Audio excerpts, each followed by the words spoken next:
Hi, I'm QDC. What we're going to build today is Dragon's LBT4 Water Buffalo. The reason why I bought this particular kit was because of its value. This kit included figures, and I used the figures for another video, another project of mine, of the Iwo Jima diorama. Now today I'm going to build the actual vehicle itself. So let's go ahead and start building this kit right now. Let's go take a look inside this box. We have the instruction sheet, decal, and one plastic bag containing all the sprues, all the parts. It's kind of hard to see, but there is the tracks, the upper part of the landing craft, the suspension system, and the two sides of the landing craft. Alright, so the instruction sheet looks pretty straightforward. There's about 15 steps in this instruction sheet, and from my experiences, Dragons sometimes have their instructions not as accurate as it should be. So I'm going to follow all 15 steps and see where it takes me.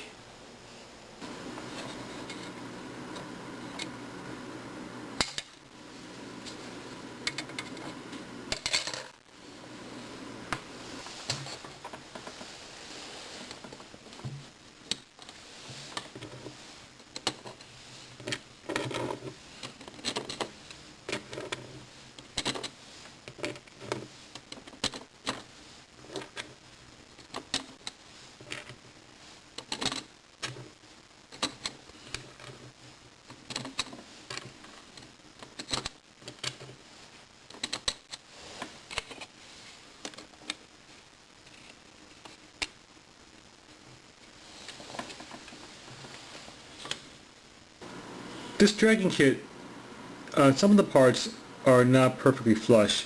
So when you build this kit, there are some times we're going to have to use clamps like I have in order for you to put the parts together.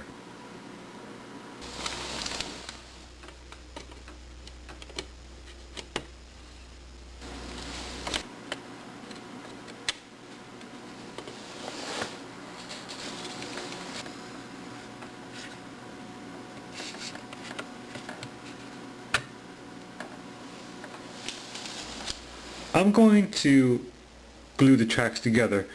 What you see right here is Dragon's vinyl track system. This is not the Dragon's DS track. They're just vinyl tracks, which I call rubber band tracks. And there's two ways to connect them. One way is to use a hot iron and to heat up these little pins to connect these two tracks together.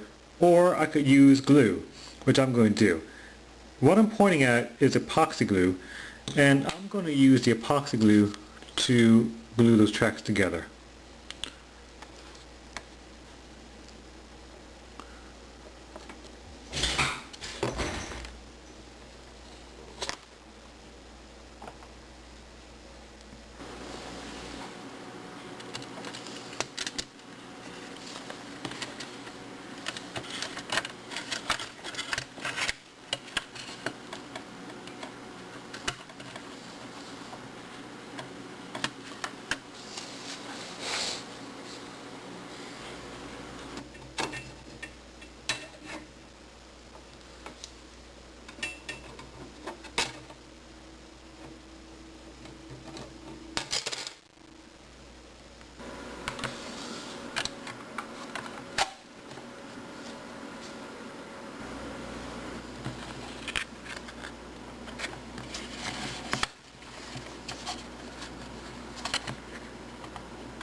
Okay, so I just completed building the kit.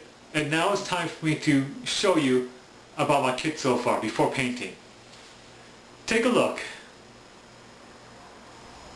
This is the completed model kit before painting, and I like it. This model is a big model, and I like the interior, very nice. The machine guns look very nice, and the vinyl tracks look very nice too, even though I'm not much of a fan of vinyl tracks. A lot of good details in it, as you could see, and this was fairly easy to make. Now, this had 170 parts in this particular kit, and I used almost all of them. And so I don't think that this kit is going to be that hard for the beginner. But I'm not quite sure, maybe it's my particular kit that I made. Some of the parts were warped, so I had to use clamps to clamp them together. So for those beginners that are out there who wants to buy this particular kit and build it, you may have to use clamps as well if your model box has warped parts like I had in my particular kit. But other than that, I highly recommend this for all skill levels. I just installed a homemade hood. If you plan to use enamel spray paints like I do, it's always a good idea to actually install a hood so you could actually vent all the vapors out into the open. So my first step in painting this kit is I'm going to paint the entire model with a coat of primer.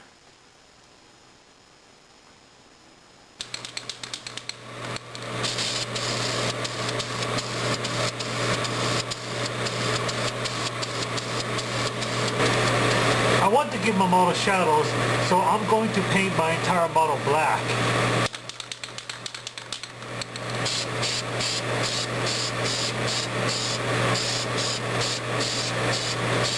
I just removed my homemade hood because from here on out I'm going to use acrylic spray paints. I want to give my model chip effects, and in order for me to do that, I'm going to spray the entire model with hairspray.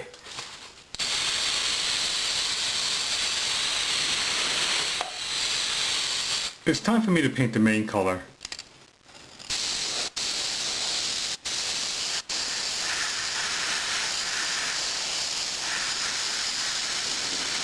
I'm going to do some chip paint.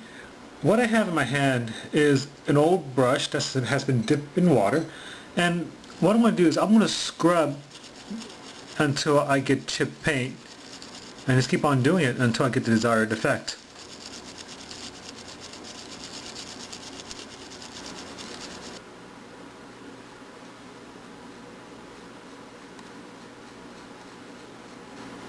I'm going to give my model some highlights. Normally, in this particular procedure, I would have, before doing the highlights, I would have protected my entire model with a coat of Future Floor Wax and then give it a wash, a dark wash. But since this model looks pretty good after doing the chipping, I'm not going to give a wash.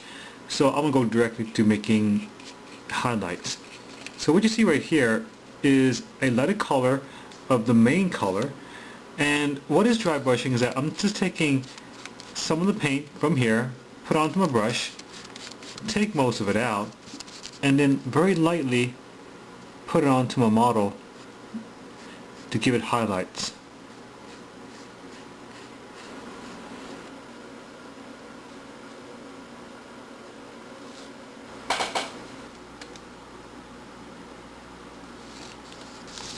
I'm going to do some rain and mud streak. I'm going to put several dots of the buff color right here, right here, right here, right here, and right here. And then I'm going to follow up with dots of dark brown paint right there, right there, right there, and right there. Then with a moistened brush, I'm going to brush down to give it rain and mud streaks.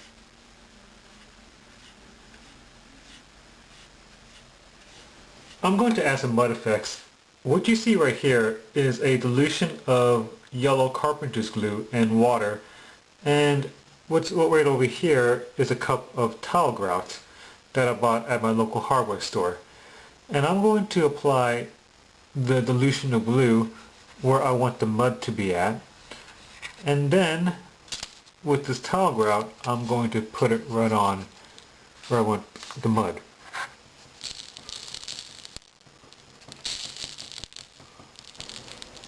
Okay, so I just finished building the kit. I painted the kit, I weathered it, and now it's time for me to show you the completed model kit. Take a look. This is the completed model kit from start to finish, and I really like it a lot. This model wasn't that hard to build. There was only 170 parts to this particular kit, so I really recommend this kit for all skill levels, from the beginner up to the advanced, and the results you're going to get are going to be pretty good. I mean, just look at it. Very well detailed, and I like it a lot. For my own particular model, I like the rain streaks, the mud, and the interior looks pretty darn nice too. Very realistic, with all the machine guns, the floor, the rivets, everything. Highly recommended.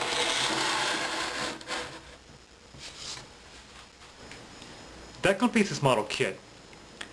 Like I said earlier, this particular kit is meant for really the beginner up into the advanced. And I'm not quite sure, maybe it's just my particular box.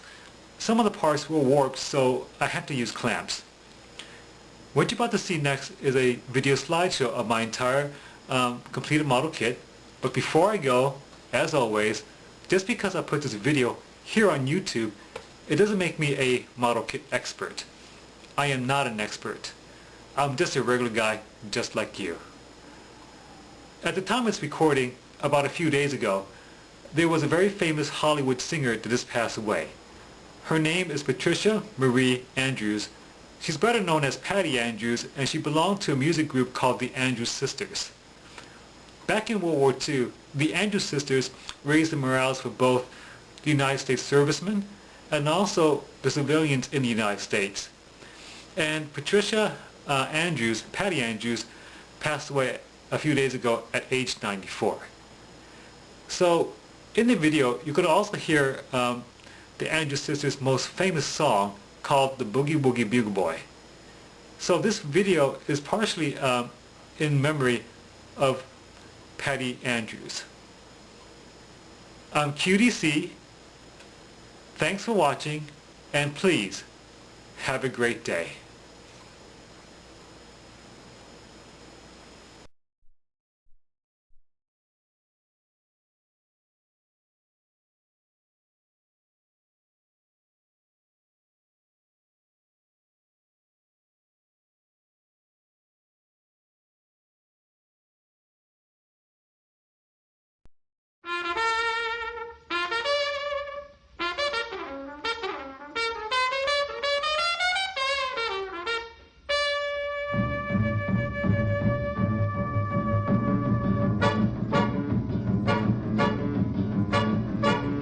He was a famous trumpet man from out Chicago way. He had a boogie style that no one else could play. He was the top man at his craft.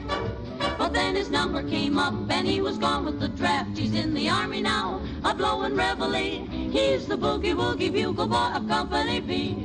They made him blow a bugle for his Uncle Sam. It really brought him down because he couldn't jam. The captain seemed to understand, because the next day the cap went out and drafted a band. And now the company jumps when he plays reveille. He's the boogie woogie bugle boy of Company B. A toot, a toot, a toot-a-toot, a toot, he blows it eight to the bar. In boogie rhythm, he can't blow a note unless the bass and guitar is playing with him. He makes the company jump when he plays reveille. He's the boogie woogie bugle boy of Company B. He was a boogie woogie bugle boy of Company B. And when he plays boogie woogie bugle, he was busy as a bzz bee. And when he plays, he makes the company jump eight to the bar. He's a boogie woogie bugle boy of Company B. Do do do do da da do da da do do. He blows it eight to the bar.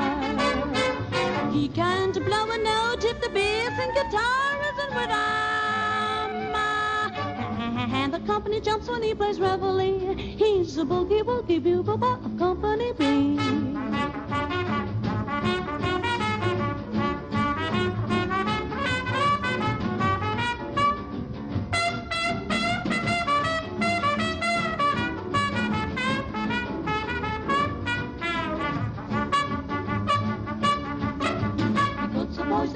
boogie every night and wakes them up the same way in the early bright. They clap their hands and stamp their feet because they know how he plays. When someone gives him a beat, he really breaks it up.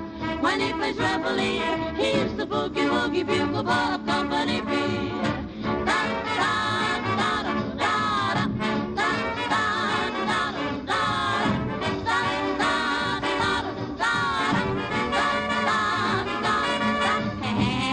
Company jumps when he plays reveille. He's the boogie woogie bugle boy of Company B.